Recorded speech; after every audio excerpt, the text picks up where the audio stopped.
Greetings, everyone. It is not very often that we are given this opportunity to look back in our lives as this mile marker of, wow, when this happened, my life changed forever. And we're presented with opportunities like that this week in abundance.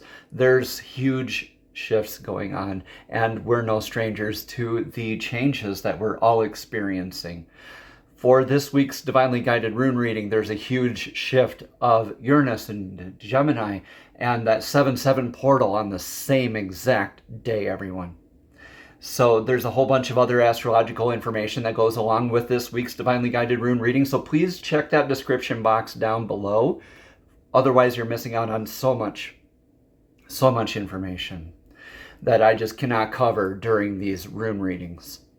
All right, so without further ado, let's jump right on into your Divinely Guided Rune reading. Woo! Greetings, Libra, and welcome to your Divinely Guided Rune reading here for this week. Let's jump right on in and get your past energetic rune here.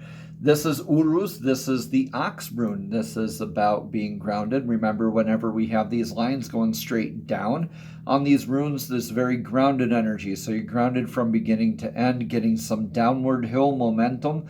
Like the ox that knows its chores, it might be a little slow to get started, but it gains that momentum with no problem whatsoever. This is a lot of grounding work, natural vitality. You could have been called to be in your natural aspects of grounding work, natural vitality as well, where this is like that abundance rune of that natural vitality, what that specific type of abundance, right?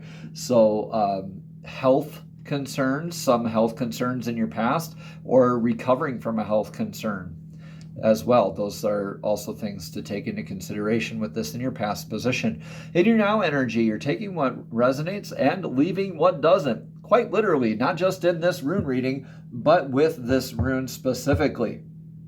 And what do I mean by that? This is a natural disaster like hail. This is Hagalaz, the hail rune. This is a lot like that Tower card in tarot. And this isn't necessarily a bad thing.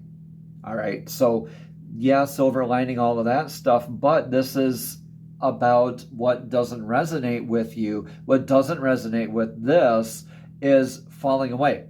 It's happening for you rather than to you. Remember, when you are looking at this as happening to you, that is a really big trick of the ego. Okay? But this is very much like any natural disaster, has to clear the way for the new growth to continue.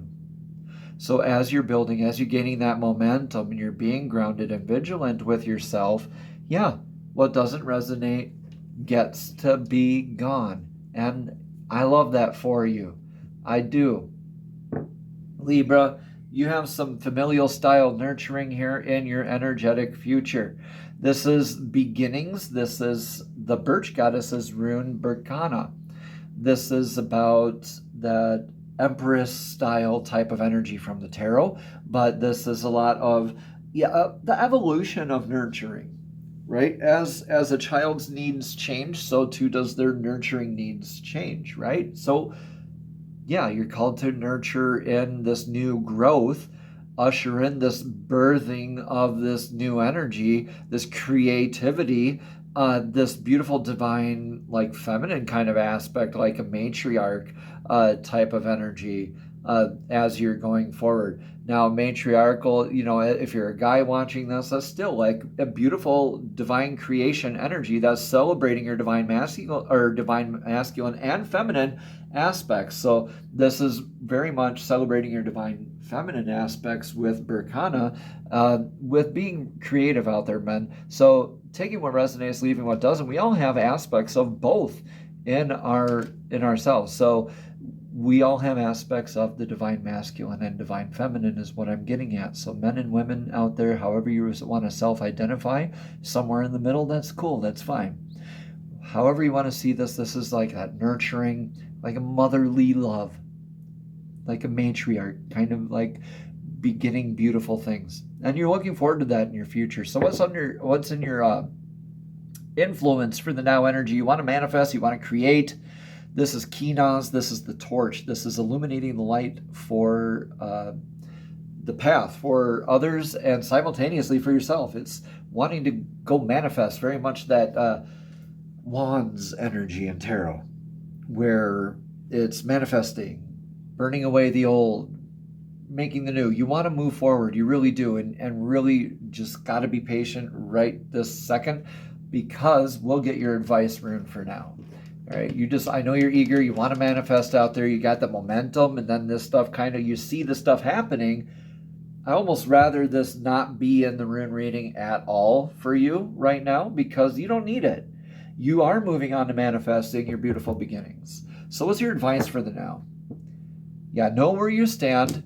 This is very much in your stability. Again, this is very grounded, like unmovable kind of energy, very straight down, okay? This is one clan flag opposing another, or not even necessarily opposing, or other than. This is another clan flag with another one. So this incites the definition of other than, like, what's my place in the world? This is like knowing where you're standing, where you are in your place, in your world, in your environment. This is Manas, the rune of mankind. What goes around comes around. Knowing that this is all playing out, and you're just kind of watching the show. You're kind of needing to stay grounded here. I think you'll be able to adopt this clan flag energy into your near future here. Let's get this rune of your outcome. What is in the outcome here for you, Libra? Yeah, great. Awesome. Divine masculine healing, where Ingwaz is this rune. This is the seed, like, that could be depicted like this. Either way is correct for the Elder Futhark, which is what we do on this channel. Ingwaz, that divine masculine healing. Why is that divine masculine healing? Well, Ingwaz is that rune of fertility. It's planting that seed, coming from the place of knowing rather than guessing, being able to respond rather than react.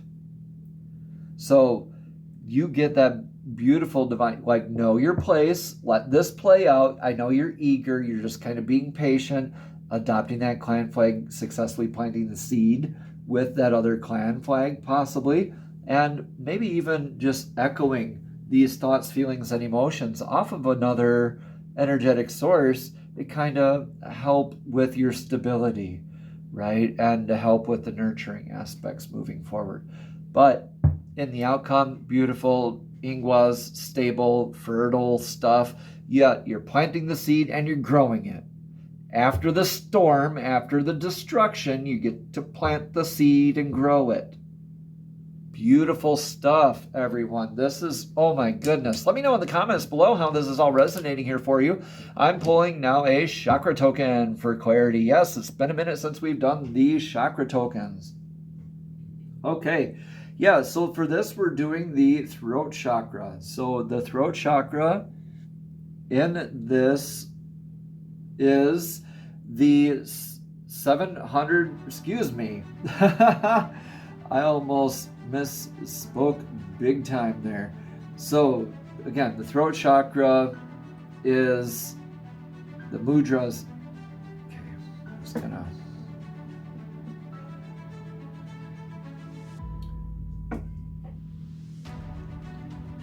The throat chakra solfeggio frequency is 741 hertz. The throat chakra is located in the center of the throat, obviously, and is your expression center. If you have difficulty expressing yourself, or you feel arrogant, or someone who's showing that you're shy, unable to communicate, right? Signs of a blocked throat chakra. 741 hertz will help you achieve balance. Once you've opened your throat chakra, you'll be able to express your truth and be able to express yourself more clearly, and be able to clearly listen to your intuition a lot better. Now, the throat chakra mudra is pretty easy. I'm going to go over this. We want to start off with, remember, here's the church, here's the steeple, open the doors, see all the people. Okay, this is kind of like that. We don't start off really close like this. Could cause a lot of pain when we're doing that. We don't want any pain when we're doing that. So we'll start down here, another knuckle set down, closes our palms, and then we're connecting the fingertip of the thumb and the index together. unbreakable there. Holding that in front of our throat, humming the mantra HAM, H-A-M, the beautiful blue colors emanating from that region, listening to the 741 hertz solfeggio frequency for the practice. Namaste. Have a blessed and abundant week.